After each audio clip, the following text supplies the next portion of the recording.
You ever look out your window and see your HOA president in your backyard standing there in a coral pink blazer swinging a jackhammer straight into $12 million worth of dinosaur fossils while live streaming it to her little Facebook group? Yeah, that actually happened to me.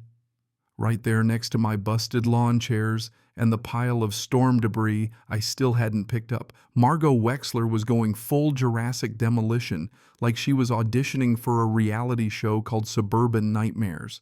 Her blazer was spotless somehow, even though prehistoric dust was rolling off every swing, and what she didn't know, and this is the best part, is there were 3 Smithsonian paleontologists pressed to my kitchen window with faces like they'd seen a ghost. And the FBI's art crime team was already halfway here, lights off, ready to cuff her for destroying national treasures. Not a word of this is made up. But look, let me back up a second, because if I don't tell you how a storm, a dead oak tree, and 47 grand in HOA fines led to the greatest HOA meltdown in American history, you're going to think I'm exaggerating. Name's Decker Holbrook.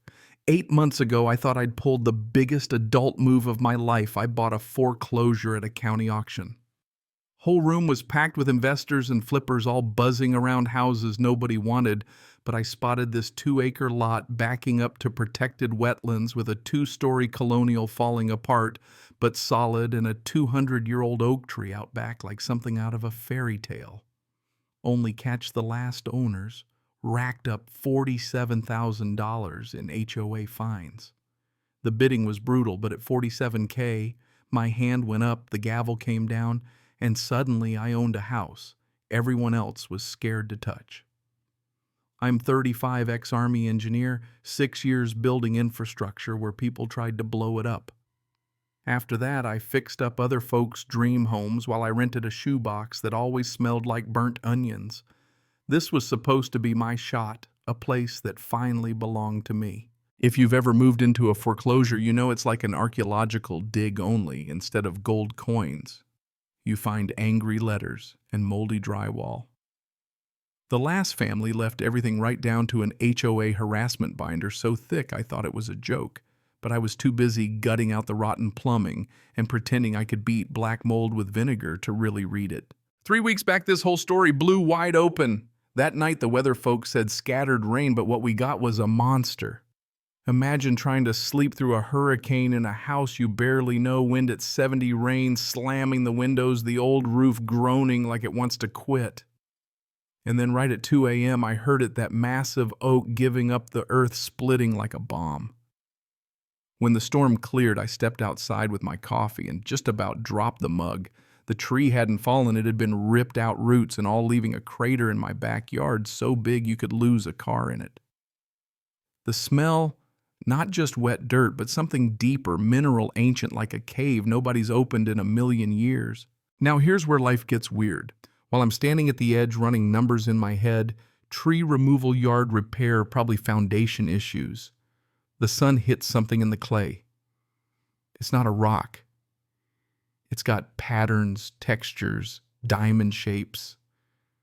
And when I reach down, it feels wrong for stone. Too smooth, too deliberate. My phone comes out and I'm snapping pictures thinking maybe I found some old brick or pipes. I toss the photos up on Reddit just for kicks. 30 minutes later, my inbox is exploding. Paleontologists, random dinosaur nerds, all caps messages. That's a Stegosaurus plate. Do not touch. Cover the site. Turns out I just tripped over something worth more than the house. The State University's head of paleontology is on the phone with me within an hour, promising to come out in person and begging me not to let anyone near it. Except you guessed it, Margot Wexler, queen of the HOA, apparently had my yard under 24/7 surveillance. Next morning, 7 a.m., she's out front, white Range Rover, dressed like she's off to a country club fight. I open the door, and before I can say good morning, she's calling me dear, eyeing my property like she's shopping for something to steal. Heard you had some storm damage, she says, her smile so fake my dog hid behind the couch. She marches right into my backyard, heels, stabbing into the dirt, pointing at my tarp, which by now is hiding what could be the scientific find of the decade. And here comes the HOA hammer violation. Notice $500 a day fines for unauthorized excavation aesthetic disruption, hazardous materials, you name it. She offers oh so helpfully to connect me with her husband's cleanup company for a special rate, of course. By noon, she's back with an entourage, 2 board members, a guy with a camera measuring everything like I'm building a missile silo. Margot keeps angling to peek under the tarp dropping lines about EPA violations, contaminated groundwater, threatening to call every agency she can name.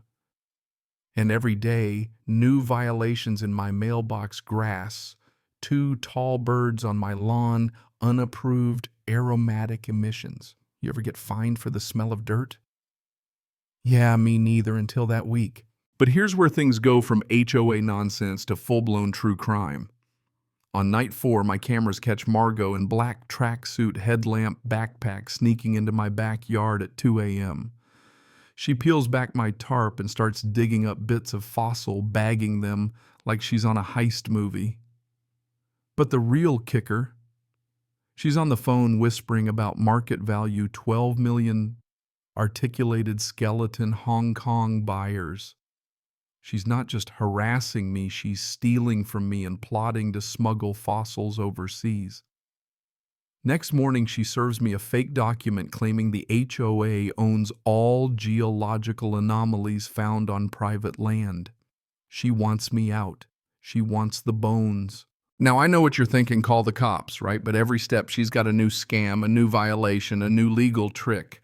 So I start documenting everything, talking to the university and digging through that old HOA binder the last owners left. Turns out Margot's been running this racket for years. Spanish coins, native pottery, Civil War relics, all confiscated after she ran families out with violations and fines, only to vanish, reappear at auction, and end up overseas. There's even a neighbor, old Roland Pike, who's been quietly collecting evidence for a decade. He lays it all out for me, photos, purchase records, everything. Margot's the mob boss of HOA corruption, and my dinosaurs are just the latest jackpot. The cavalry arrives. Smithsonian federal agents, ground-penetrating radar, the works. They find not just 1, but 3 complete Stegosaurus skeletons, a family, the rarest of the rare. And right as we're figuring all this out, Margot pulls her ultimate move. She hires a full construction crew, sets up a live stream, and starts smashing the fossils on camera, ranting about community safety and federal overreach, thinking she's going to be some suburban folk hero. Instead, she broadcasts herself committing federal felonies, destruction of national heritage evidence, tampering international trafficking to hundreds of witnesses. Cue the helicopters, FBI handcuffs, and the moment the whole neighborhood's been waiting for. That courtroom scene, pure gold. Margot still in her pink blazer trying to spin her story. Judge hits play on my security footage. There's Margot, clear as day, phone to her ear, talking about selling dino bones to China. The room goes dead silent. Perjury, conspiracy, racketeering, you name it. Jury comes back faster than it takes to say HOA, and just like that, Margot Wexler goes down for 8 years, no parole, $500,000 in fines, full restitution. Her shell companies get liquidated. The artifacts all recovered, cataloged, and displayed with the true stories attached. But here's the real ending, the part that'll stick with me long after the last news crew packs up.